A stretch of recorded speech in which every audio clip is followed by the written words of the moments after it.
Bom dia, igreja. Uma manhã muito especial para nós.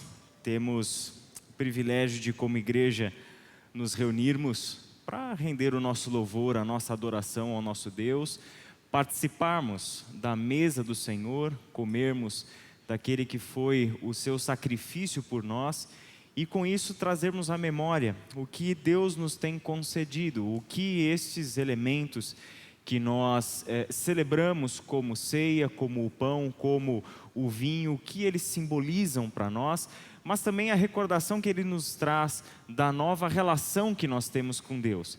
Estes elementos que simbolizam o corpo de Jesus Cristo, que foi partido na cruz do Calvário e o seu sangue vertido em nosso favor, como propiciação pelos nossos pecados, restaura a nossa relação com Deus. Nos faz definitivamente pessoas que agora estão reconciliadas com Deus. E essa reconciliação nos leva a um novo tipo de relação com este Deus. A palavra do Senhor agora nos mostra que a nossa relação restaurada com Deus nos eleva a um patamar, a uma posição de filhos de Deus. Essa é a mensagem do Evangelho, um Deus que nos resgatou da morte e da escravidão e nos colocou em uma nova condição de vida, onde não somos mais escravos, não estamos mais debaixo do poder do pecado e da morte, mas um Deus que nos reconduziu à vida por meio do sacrifício do seu Filho, nos concedeu o seu Santo Espírito, por meio de quem nos tornamos os filhos de Deus. E como filhos de Deus, temos uma nova esperança. E é justamente sobre a esperança dos filhos de Deus que eu gostaria de conversar com vocês um pouco agora. Convido você a abrir a sua Bíblia na carta de Paulo aos Romanos, no capítulo 8, e nós leremos do verso 15 até o verso 17. Capítulo 8 de Romanos, enquanto você abre aí a sua Bíblia, é só para a gente se situar um pouco dentro dessa importante carta do Novo Testamento. O capítulo 8 é como se fosse o coração dessa carta, porque até esse momento, ou seja, nos 7 capítulos anteriores, o apóstolo Paulo nos mostrou algumas coisas acerca do Evangelho, sobre nós e sobre Deus. Primeira delas é que todos nós estamos debaixo de condenação, que toda a humanidade, independente de judeus, gentios, se tinham a lei, se não tinham a lei, se tinham as promessas de Deus, se não tinham as promessas de Deus, algo que nos unifica como humanidade é estarmos debaixo da condenação, estarmos debaixo do juízo divino por causa do pecado. A rebelião humana contra Deus gera justamente essa condição de morte pela qual o ser humano vive. E nessa sua condição de morte, ele vive governado pelo pecado. Ele vive dirigido pelo pecado, sem ter uma noção clara do que é a vida e de como seria possível alcançar a vida conforme o Criador intentou e criou para nós, para que vivêssemos essa vida. Mas Paulo também nos mostrou que é por meio do sacrifício de Jesus Cristo, não pelos nossos méritos, não pelas nossas boas obras, que somos incapazes de realizá-las, uma vez que estávamos mortos no pecado, uma vez que estávamos debaixo da condenação divina, uma vez que estávamos em uma situação de morte. Impossível que realizássemos qualquer coisa que agradasse a Deus, que fosse suficiente para apaziguar essa relação que estava quebrada por causa do pecado.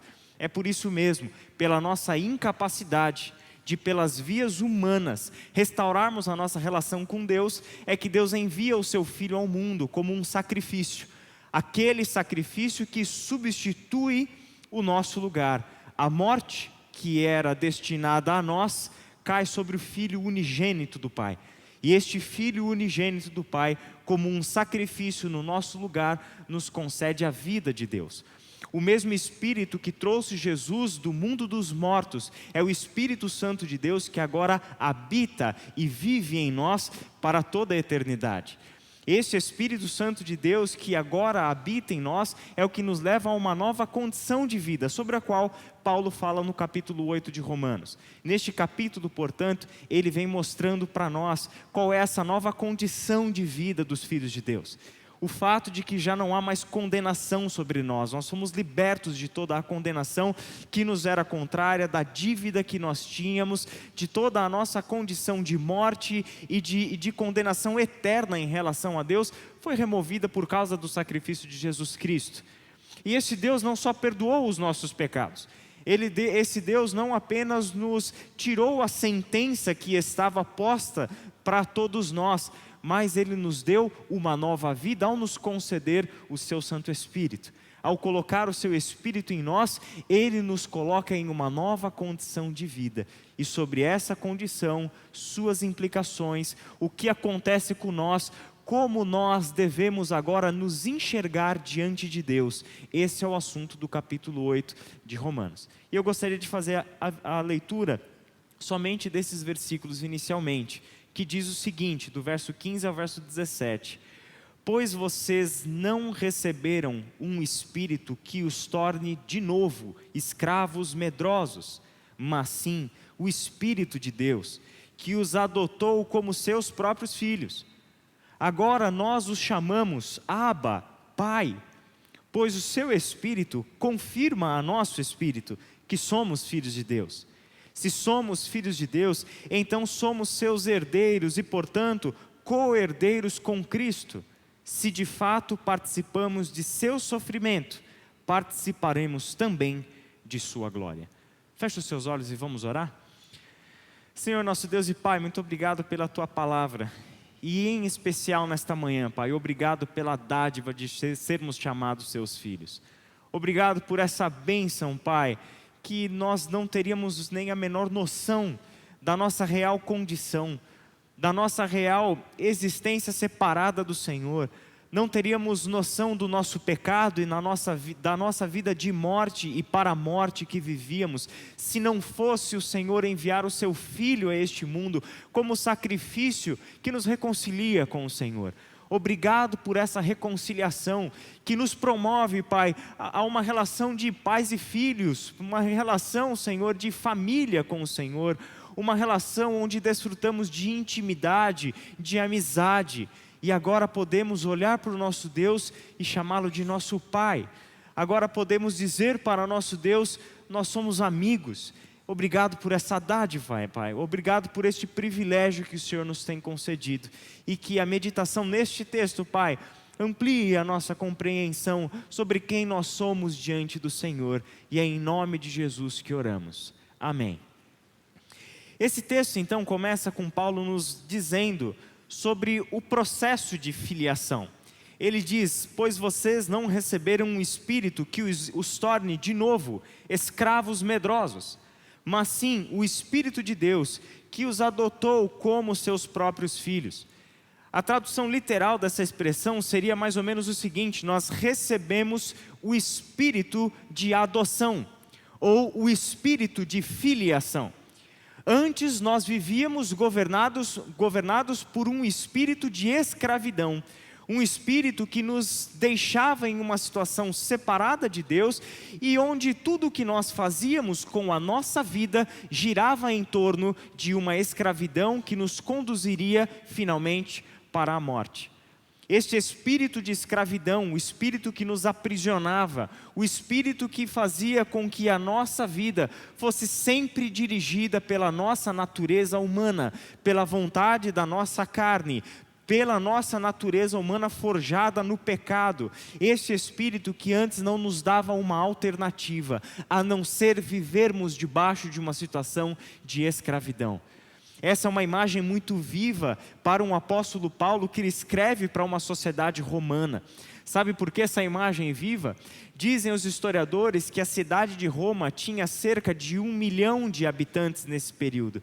E desses 1 milhão de habitantes, aproximadamente 700 mil habitantes eram escravos. A maior parte da população do Império Romano era de uma população escrava, responsável por trabalhos obrigados, por trabalhos forçados, não sendo considerado como pessoas.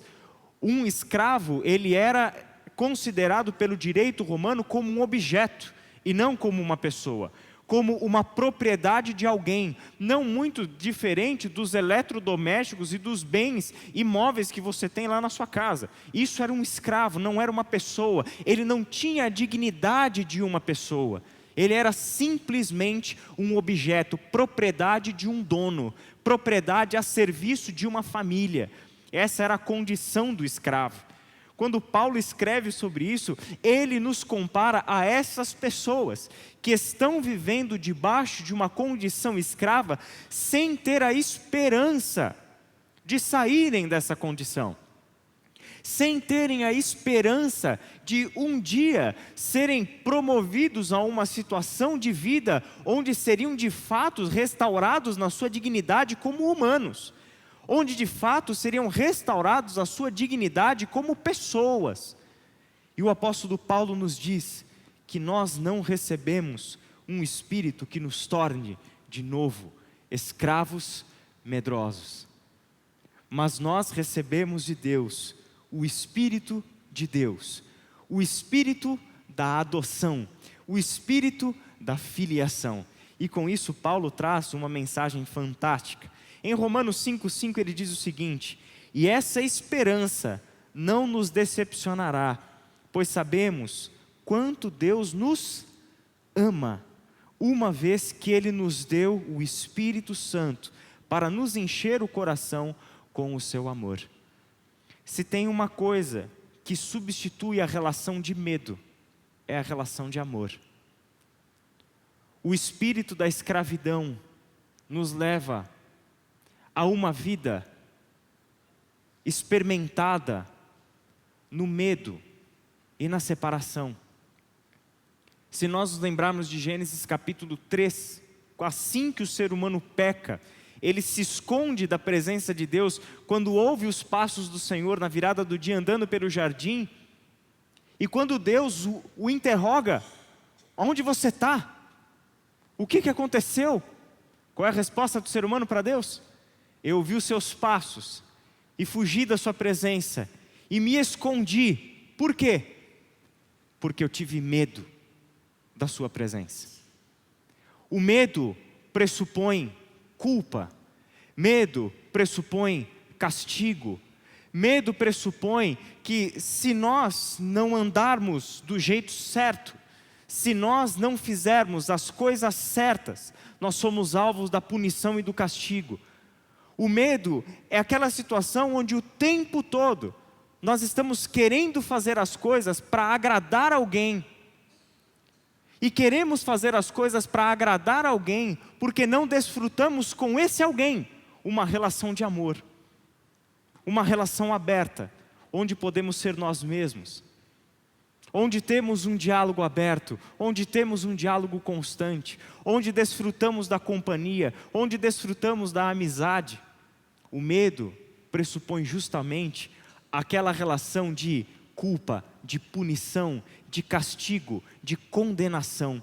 Por isso os escravos eram pessoas com espírito de medo, com espírito de escravidão, o tempo todo preocupadas com o que poderia lhes acontecer se desagradassem aos seus senhores. Mas esse Deus nos concedeu o seu Espírito, e ao nos conceder o seu Espírito, o que Romanos 5,5 diz?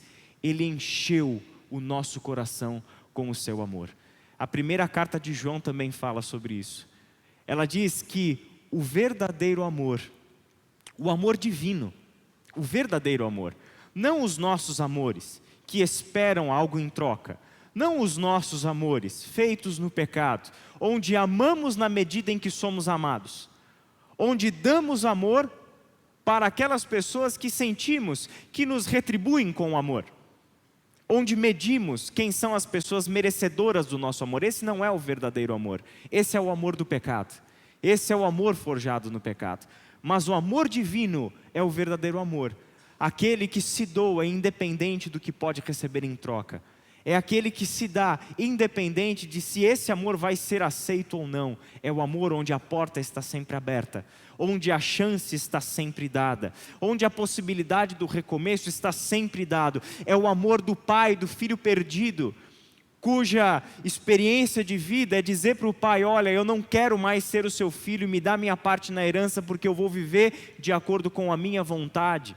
É o amor deste pai que mantém a porta aberta, que mantém o coração aberto, que mantém a capa separada, que mantém o anel separado, que mantém tudo preparado para quando o seu filho voltar, um banquete vai estar oferecido, uma festa vai estar oferecida.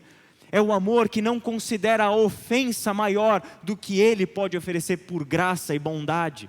Este é o amor, o verdadeiro amor. E a 1 de João diz que o verdadeiro amor faz o que com o medo? Lança ele fora. No verdadeiro amor não há medo. Filhos não têm medo do Pai Celestial. Filhos desfrutam da presença alegre, festiva, contínua, harmoniosa da sua relação com o Pai, assim como Jesus Cristo, o Filho unigênito de Deus, sempre desfrutou dessa relação com o seu Pai. A relação de amor é o que substitui a relação de medo. Nós recebemos a liberdade do Senhor. Ele nos libertou da escravidão, nos adotando como os seus filhos. Em Romanos 8:1, o começo desse texto diz que agora já não há nenhuma condenação para os que estão em Cristo. Pois em Cristo Jesus, a lei do Espírito que dá vida, os libertou da lei do pecado, que leva à morte. Quando Deus nos acolhe como seus filhos, o que Ele está fazendo? Nos libertando de toda a condenação que estava sobre nós e que nos levaria à morte, que não só nos manteria em uma condição existencial de morte, mas cujo destino eterno seria a morte, a separação de Deus para sempre, sem retorno e sem volta. Mas em Cristo Jesus, o que Ele fez? Ele tirou de nós a condenação. E tirar de nós a condenação é algo maravilhoso, por quê? Porque Ele não solta esses escravos, que agora são libertos, a viverem a este mundo na sua antiga condição, mas os restaura a uma condição de filhos. É o sacrifício de Jesus Cristo que nos liberta. É por meio do sacrifício de Jesus Cristo que toda a condenação que estava sobre nós foi removida. Eu gostaria de parar um segundo para que você pensasse um pouquinho nas implicações disso na tua relação diária com Deus. Como tem sido a sua relação diária com Deus? Ainda existe entre você e Deus, e essa é uma pergunta para você responder no seu íntimo, ainda existe entre você e Deus medo da condenação? Deus ainda é para você aquele juiz severo que está o tempo todo olhando para você e anotando todos os seus pecados, para lá na frente fazer o balanço dos seus erros e dos seus acertos e decidir o que vai ser do seu destino eterno? Deus para você é aquele Senhor austero que está olhando para a sua vida, contabilizando erros e acertos, para que um dia te salve ou te condene, com base no saldo dos seus erros e dos seus acertos? Ou Deus é o Pai, que te ama incondicionalmente, que te recebe e te acolhe apesar de todos os seus erros, apesar de todas as nossas falhas, apesar das nossas teimosias? Ou é o Deus que está de braços abertos o tempo todo para te receber de volta, de onde quer que você tenha caído, para te restaurar a sua condição de filho e não de escravo, para te restaurar a posição de alguém que Ele ama e ama tanto que deu o seu Filho unigênito para morrer no seu lugar? Como tem sido sua relação com Deus? Quem é o Deus que está diante de você quando você fecha os seus olhos e ora? É o Deus que te libertou de toda condenação? Ou ainda é o Deus que está procurando falhas na sua vida para um dia te condenar? O espírito da condenação, o espírito do medo, o espírito do pecado não provém de Deus. O Espírito de Deus é o Espírito que concede vida. O Espírito de Deus é o Espírito do amor e não do medo. O Espírito de Deus é o Espírito da restauração e não da destruição. O Espírito de Deus é o da reconciliação e não o da separação. Este é o Espírito Santo que Ele nos concedeu. Por isso mesmo que neste sacrifício é que depositamos a nossa confiança. Não nas nossas certezas, naquilo que nós fazemos de certo ou de errado. Não no balanço contábil dos nossos erros e dos nossos acertos, mas no sacrifício do Filho. Por isso Deus fez o que a lei era incapaz de fazer ao enviar o seu Filho na semelhança de nossa natureza humana, pecaminosa, e apresentá-lo como sacrifício por nosso pecado. Com isso, o que Deus fez? Declarou o fim do domínio do pecado sobre nós.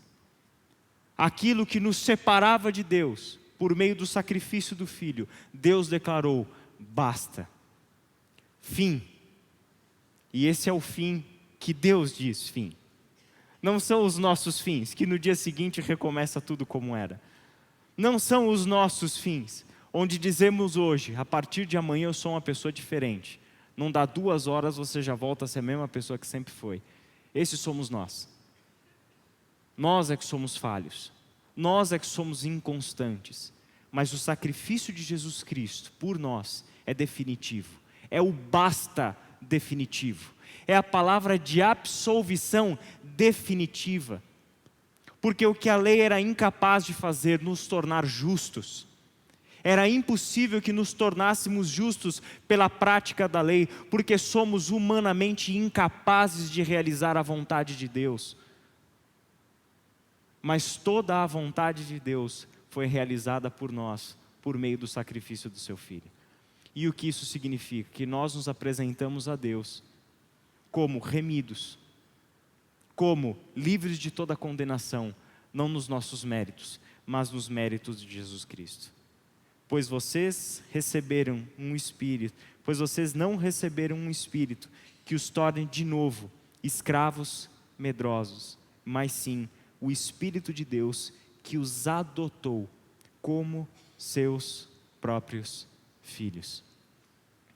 E que coisa linda pensar que nós somos filhos de Deus, porque é pelo Espírito Santo que nós chamamos Deus de Pai. Versículo 15, parte B, e versículo 16. Agora nós os chamamos Abba, Pai, pois o seu Espírito confirma a nosso Espírito que somos filhos de Deus. Humanamente falando, racionalmente falando, logicamente falando, é impossível fazer essa confissão.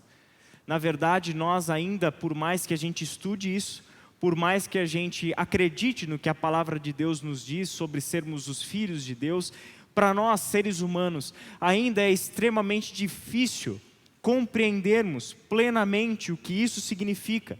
Quais são as implicações para hoje e para amanhã de sermos filhos de Deus? Para nós é tremendamente difícil colocar isso em palavras quando nós expressamos essa relação com Deus. Tanto que um pouco mais para frente, no capítulo 8 ainda, Paulo vai dizer que nem falar com Deus da forma devida nós sabemos. E dependemos que o Espírito Santo de Deus que vive em nós interceda junto ao Pai, não por meio de palavras audíveis, não por meio da linguagem humana, não por meio daquilo que pela nossa mente somos capazes de dizer, mas por intermédio de gemidos inexprimíveis. É algo que nos liga ao nosso Pai, que está para além do nosso campo de compreensão, mas existe uma ligação íntima e profunda entre nós e o Pai. E o que é interessante nesse texto é que, pois o seu Espírito confirma ao nosso Espírito que somos filhos de Deus, por nós mesmos não seríamos capazes nem de entender-nos como filhos de Deus e muito menos de desfrutarmos com Deus uma relação de pai e filhos. Mas é por meio do Espírito Santo de Deus que vive em nós, é que somos capazes de olhar para Deus, de entender o nosso Deus como o nosso Pai. E não só o Pai, mas aqui Paulo traz uma palavra que possivelmente era a maneira que ficou registrada nos discípulos de Jesus, da maneira como o próprio Jesus falava com o seu pai. Daí a palavra Abba não ter sido traduzida, mas ser mantida aí em aramaico. Essa é uma palavra aramaica que significa mais do que pai, é uma palavra de intimidade. É um paizinho, não sei como que você na intimidade gosta de chamar seu pai. Eu chamo meu pai de pá. Pá, né? Pá, papá, paizinho, seja lá como você gosta de chamar o seu pai. É a palavra da intimidade, é o papai, é o paizinho, o que está pressupondo mas na verdade é em substituição daquela visão de Deus como o juiz distante, aquele rei que olha para nós como seus súditos, aquele senhor que olha para nós como seus escravos, mas aquele pai que nos acolhe à sua mesa, na sua companhia, na sua comunhão, para desfrutarmos da sua alegria, para darmos risada com Ele, para fazermos festa com Ele, para brincarmos com Ele, para olharmos para a nossa vida como uma grande aventura vivida na companhia do nosso Pai. Era dessa forma e com essa leveza que nós deveríamos estar encarando a nossa relação com esse Pai, com o nosso papai, com o nosso paizinho querido, com essa relação de intimidade que nós desfrutamos com Ele. E olha que interessante, quando a gente olha para um outro texto muito semelhante, e porque nós somos seus filhos, Deus enviou ao nosso coração o Espírito do seu Filho, e por meio dele clamamos, Abba, Pai. Por meio dele clamamos, Abba, Pai. Não é o nosso espírito que clama, fantástico isso, mas o Cristo, o Filho unigênito de Deus, que habita em nós, é que está o tempo todo chamando pelo papai, chamando pelo paizinho querido, chamando por aquele que ele compreende e entende como seu pai, e dele desfruta uma relação de pai e filho, e não de senhor e escravo, que com ele desfruta uma relação de pai e filho, de amizade, de carinho, de cuidado, de pensarmos juntos no nosso futuro, de pensarmos junto, o que a gente vai fazer hoje, papai? Qual que é a brincadeira de hoje? O que o Senhor vai me ensinar hoje? O que eu vou aprender contigo hoje? Pai, quero aprender teu ofício. Quero fazer as coisas que você faz. Quero ser como você é. É essa jornada que está nos aguardando. Uma jornada de leveza, onde Deus é de fato o nosso papaizinho querido. Paulo diz, nesse texto, algo muito fantástico também, que é o seguinte: existem duas palavras na língua grega, que normalmente são traduzidas para nós, as duas da mesma forma, filhos. No entanto, no original são palavras diferentes. Uma dessas palavras, que é huios, é quando se atribui a relação de pai e filho, no sentido de legitimidade dessa filiação. Ou seja, eu sou filho do meu pai no sentido de que eu desfruto plenamente dos direitos e dos deveres da minha filiação. É como se eu tivesse um filho e registrasse aquele filho no meu nome. Essa é a relação da legitimidade de uma relação de um pai e de um filho. Nesse contexto, era muito normal que pessoas tomassem escravos às vezes, parentes próximos às vezes, como seus filhos, para que com esses filhos, porque não puderam ter filhos por vias naturais, para que esses pais agora tivessem nesses filhos por adoção a continuidade do seu nome, da sua família, legasse a esses filhos as suas propriedades, os seus bens, o seu nome, e desse continuação para a família. Se você pensar, por exemplo, lá no Antigo Testamento, foi o que aconteceu com Abraão. Lembra que ele e Sara não podiam ter filhos? E quais foram as primeiras tentativas de Abraão? Ter filhos de uma outra forma, ou com Agar, ou até mesmo com o seu sobrinho, adotando como o seu filho, que daria para ele a continuidade do nome. Da mesma forma como Jesus foi para José um filho por adoção. Ele não era filho de José por vias naturais, mas José, para todos os efeitos, quem ele é em relação a Jesus? O seu pai, porque o acolhe como o seu filho, e a filiação está estabelecida pelo vínculo de adoção. É exatamente isso que Deus está fazendo conosco. Nesse sentido, somos os seus filhos. Mas nessa segunda frase do verso 16, quando Paulo fala, e aí está traduzido, somos filhos de Deus, a palavra original é crianças de Deus.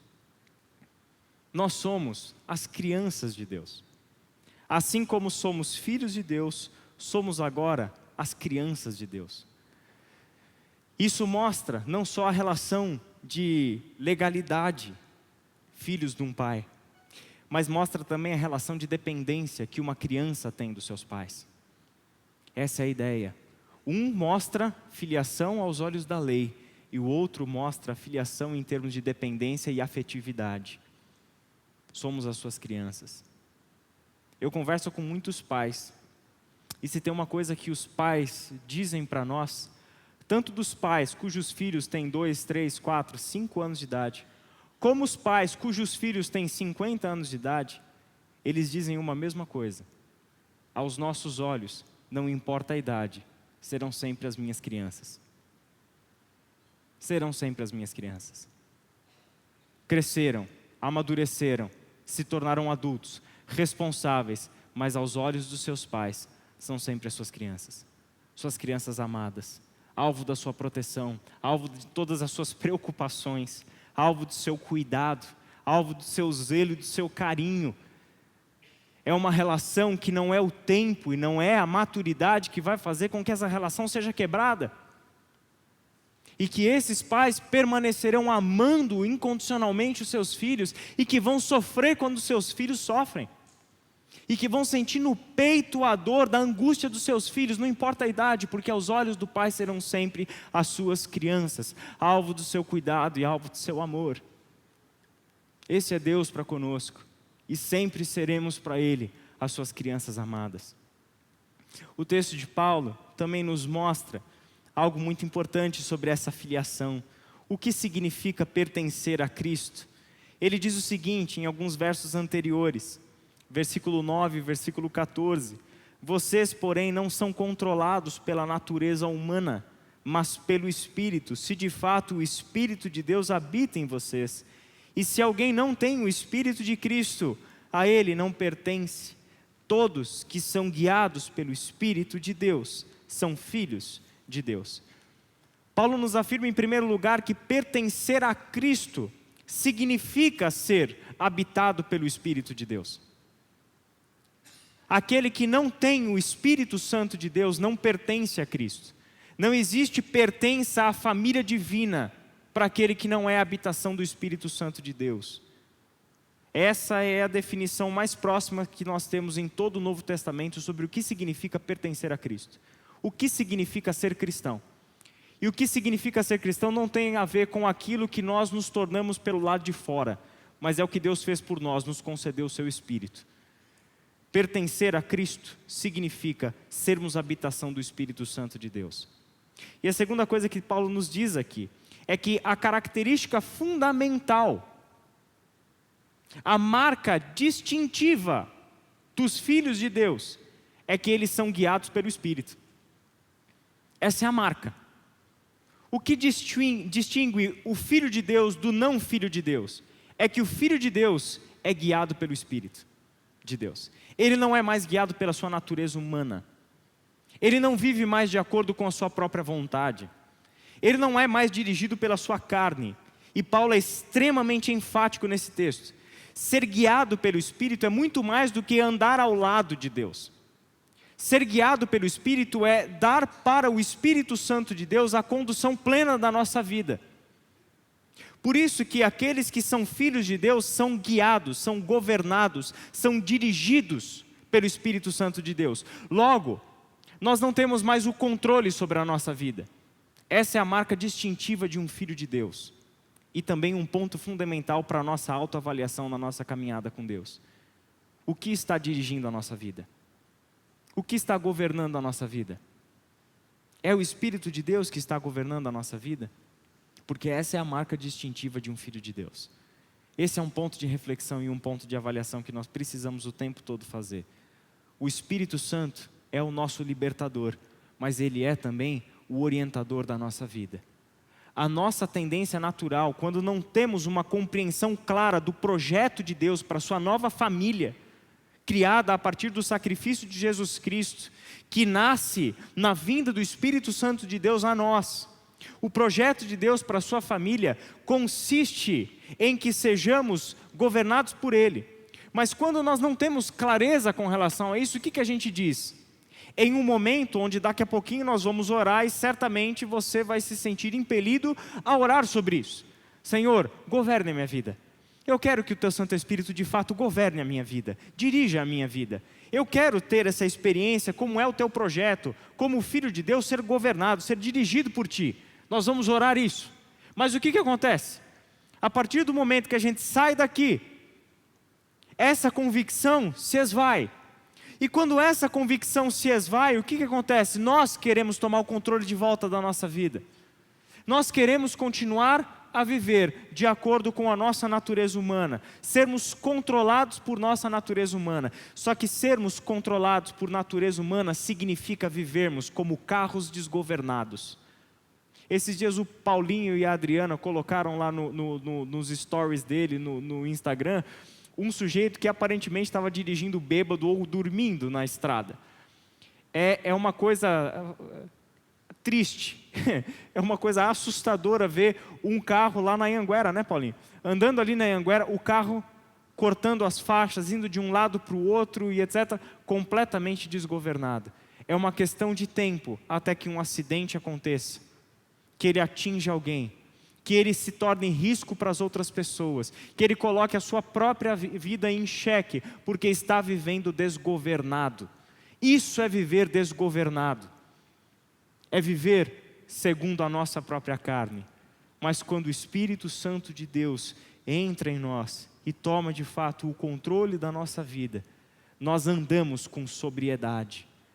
Nós sabemos por onde nós estamos andando, porque é Ele quem nos governa e é Ele quem nos dirige.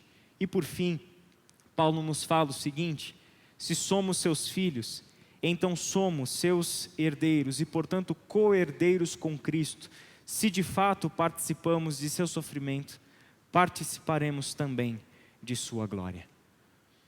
Se de fato somos os seus filhos, se somos filhos de Deus, isso coloca em nós uma esperança, que não existe nada neste mundo, e nem para além deste mundo, capaz de tirar de nós essa esperança. Nós somos herdeiros de Deus. E essa é uma imagem que eu gosto muito de trazer à minha memória. O que os teus pais te deixaram como herança? Os teus pais terrenos, humanos, te deixaram como herança? Eu tenho certeza que a gente vai ter diversas respostas aqui. Alguns vão dizer que meus pais deixaram como a maior herança bens e propriedades. Outros podem dizer que as maiores heranças que os meus pais deixaram para nós foi cultura e educação. Outros podem dizer que os meus pais nunca tiveram dinheiro, mas me deixaram como herança a sua fé, sua fidelidade a Deus. Essa foi a herança que eu recebi dos meus pais. Mas pode ser que tenham aqui pessoas que podem dizer o seguinte: eu nem conheci os meus pais. Eu nunca me relacionei com os meus pais. Eles não me deixaram nada, a não ser um vazio existencial. Pode ser que nós temos situações de todos esses modos aqui. Mas todos nós, por meio do sacrifício de Jesus Cristo, por meio da doação do seu Santo Espírito, agora temos um mesmo Pai. O nosso Pai Celestial, Deus, o nosso Paizinho querido. E nós somos agora os seus herdeiros. O que significa sermos herdeiros de Deus? O que o nosso Deus tem para nos dar como herança? A pergunta que a gente deveria fazer é a seguinte: o que não pertence a Deus? Ele é o Senhor do universo. A criação toda responde a Ele.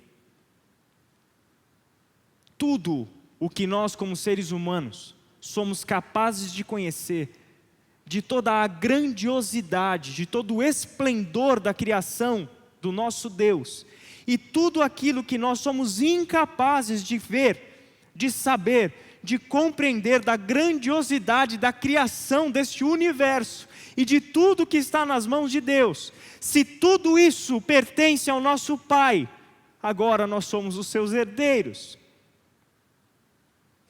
E desfrutaremos de todas essas coisas. Eu gosto de pensar que Deus olha para a sua criação e se alegra na sua criação. Ele olha para tudo o que Ele fez e diz: como isso é bom, ficou muito bom. Toda a sua criação gera em Deus uma alegria indizível, e Deus se regozija na sua criação, se regozija tanto na sua criação, que Ele está esperando o tempo certo para redimir toda a sua criação, para restaurar todas as coisas.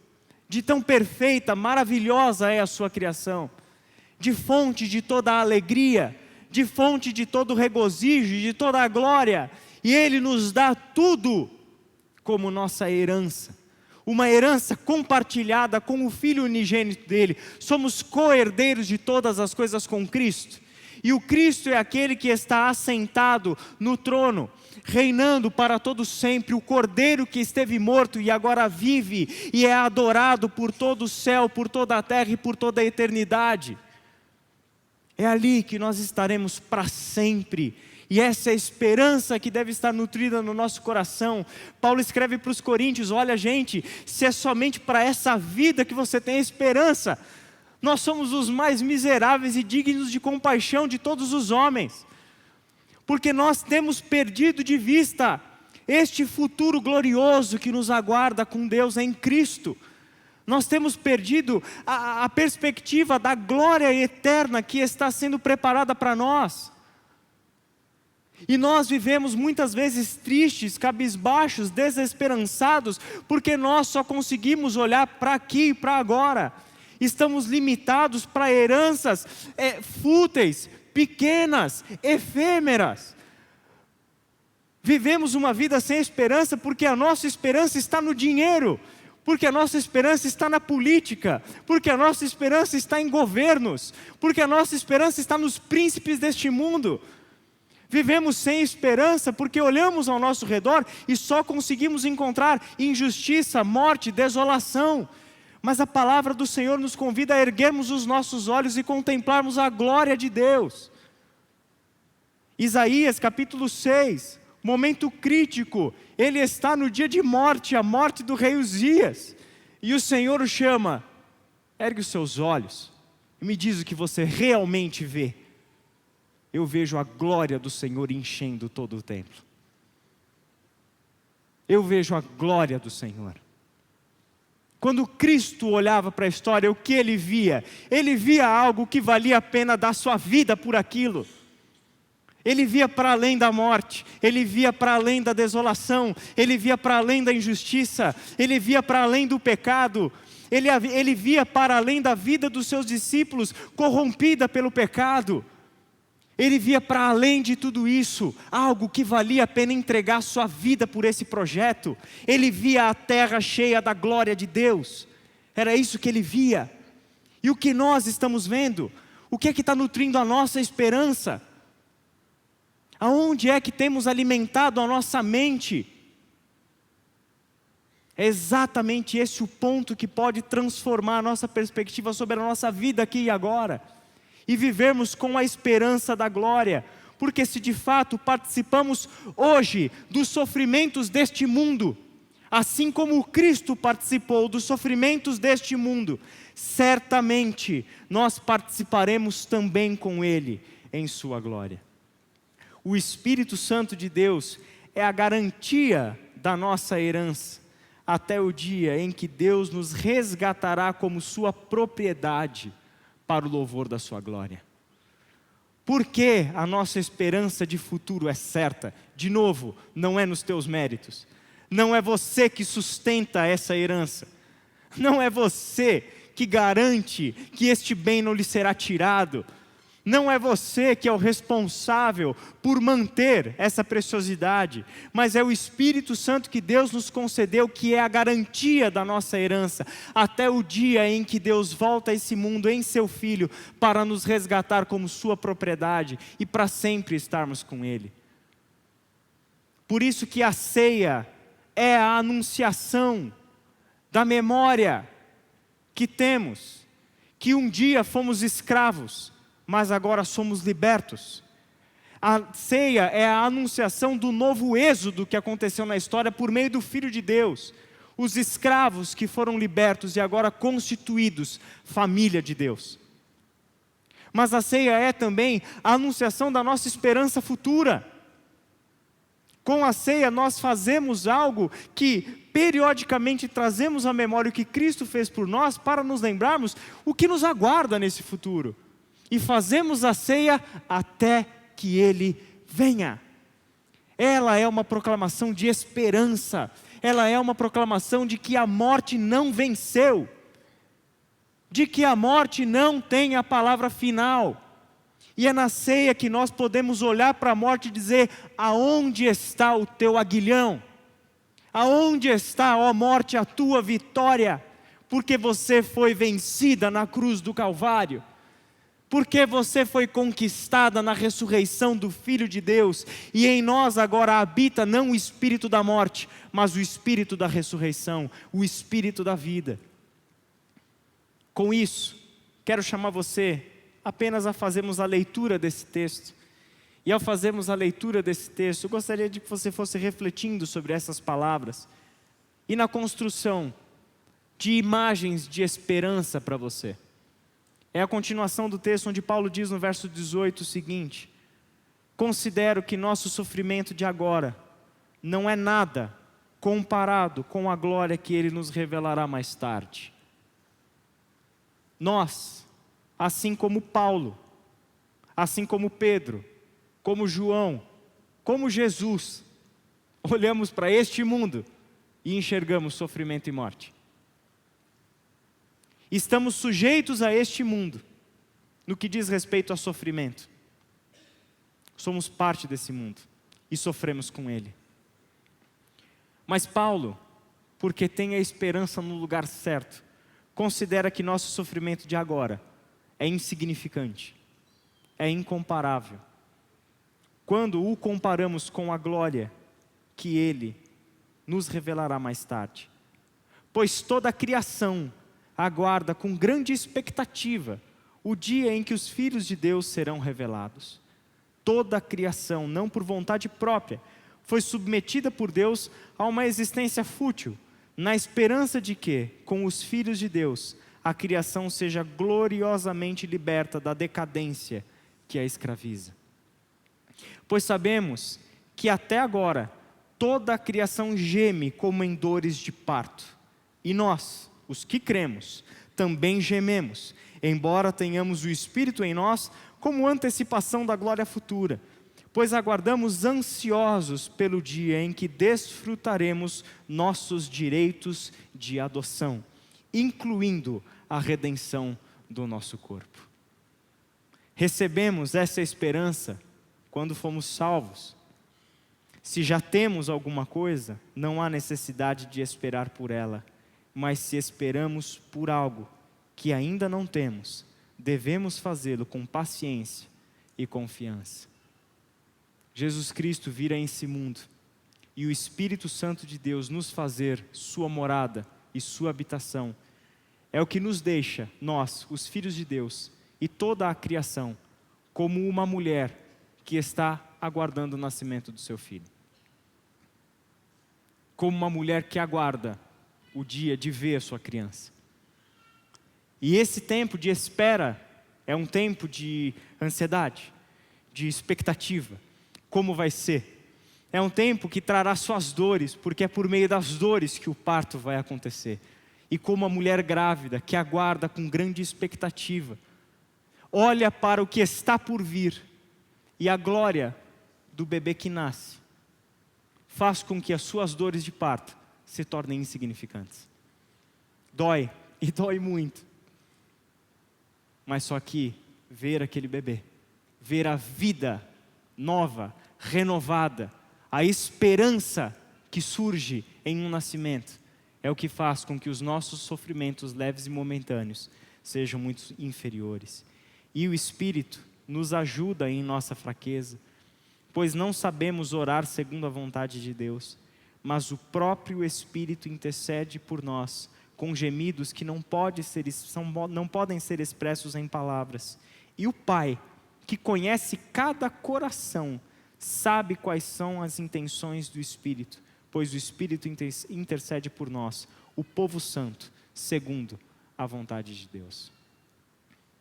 Nós somos homens e mulheres, filhos de Deus, totalmente dependentes do Espírito Santo de Deus que habita em nós. E tudo o que somos, e tudo o que fazemos, e tudo aquilo que podemos nos vir a ser, depende da ação do Espírito Santo em nós. Basta que tenhamos essa consciência e este reconhecimento. Basta que tenhamos uma vida de submissão, para que o Espírito Santo de Deus de fato governe as nossas vidas, dirija as nossas vidas. Eu queria que você fechasse os seus olhos por um momento, e nós tivéssemos um primeiro momento de oração. Senhor, nosso Deus e nosso Pai, nós queremos Te agradecer pela Tua bendita palavra. Te agradecemos, Senhor, sobretudo porque ela nos revela, Senhor, o Seu grande plano de fazer uma grande família e de nos reunir, Pai, em torno do Senhor, em comunhão, em amizade. Senhor, nos concedeu o direito de sermos os Seus filhos, Pai, de desfrutarmos plenamente de tudo aquilo que é Seu. E essa esperança, Pai, ela se estende para muito além da nossa capacidade de compreensão. Essa esperança, Pai, consiste em um dia vivermos coisas que nós nem sequer somos capazes de imaginar, tão grandiosas elas são. Essa esperança, Pai, consiste em um dia termos os nossos corpos mortais restaurados. E tudo aquilo que hoje é doença para nós, um dia não será nenhuma memória daquilo que foi.